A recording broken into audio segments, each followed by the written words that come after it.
Blitz a Ponte Alto. Gli investigatori stringono il cerchio delle indagini per identificare i 200 attivisti che l'8 luglio a Vicenza avevano scatenato improvvisamente la protesta No TAV, paralizzando il traffico tra Viale del Sole e Viale degli Scaligeri. Gli attivisti sul ponte, con cartelli, bandiere e fumogeni, avevano appeso un lungo striscione con scritto «Il TAV blocca la città, blocchiamo il TAV».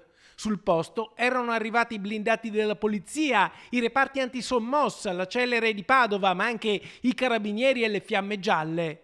La questura aveva intimato di sciogliere la manifestazione non autorizzata, poi era entrato in azione un camion idrante. Adesso, dopo un lungo lavoro degli investigatori per identificare i manifestanti, scattano le prime denunce. La prima fase degli accertamenti della Digos ha consentito di individuare in maniera compiuta una ventina dei partecipanti e nei confronti di queste persone si è già provveduto a denunciarle all'autorità giudiziaria, alla Procura della Repubblica, per aver organizzato e partecipato a una manifestazione non autorizzata e per non aver ottemperato all'ordine di sgombero dato dal dirigente del servizio di ordine pubblico.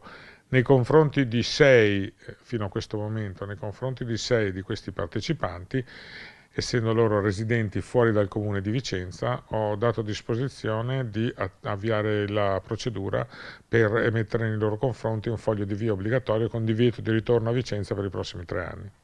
La preoccupazione delle forze dell'ordine è che nei prossimi mesi, con l'avanzamento dei cantieri TAV che arriveranno in città per i lavori di attraversamento di Vicenza, ci possano essere altri blitz e manifestazioni non autorizzate. Chi vuole organizzare qualunque tipo di manifestazione deve notificarlo alla questura almeno 3 giorni prima e poi il questore valuterà se autorizzarla, così come è stata richiesta, se negarla oppure se autorizzarla con delle prescrizioni.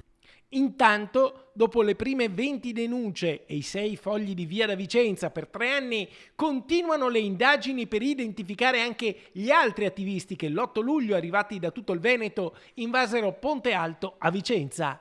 Sì, non solo dal Veneto, anche da altre parti del nord Italia. La Digos sta continuando gli accertamenti in collaborazione con gli uffici delle Digos delle altre questure, proprio per addivenire all'identificazione completa ed efficace di tutti quelli che hanno partecipato per potermi consentire di adottare analoghe misure di prevenzione personale nei confronti di queste persone.